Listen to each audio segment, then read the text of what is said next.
C'est hier que la communauté internationale a célébré la 72e journée des Nations Unies, une organisation qui compte en son sein plus de 192 pays. Au Gabon, c'est le ministère des Affaires étrangères qui a accueilli les activités festives de cette journée consacrée aux Nations Unies. Rite Mignolet pour Le Point.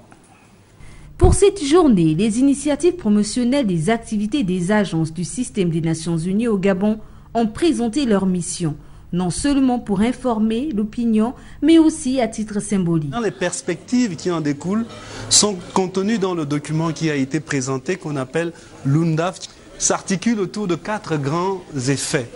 Il faut juste retenir que de la perspective du UNDAF qu'on vient de présenter, l'OMS ambitionne de travailler avec le gouvernement du Gabon pour renforcer le système de santé. Un défi très important, c'est l'accès à la terre pour la production, l'accès à la technologie durable et adaptable. Nous allons travailler également dans le cadre de la protection de l'enfance, autour des renforcements des systèmes de protection de l'enfance, avec peut-être une emphase sur les enfants en situation d'extrême vulnérabilité, et notamment les enfants migrants, les enfants des populations autochtones. Un focus sur les objectifs de développement durable a été abordé, puisque les ODD impliquent que tous les pays, notamment le Gabon, devraient contribuer à leur réalisation.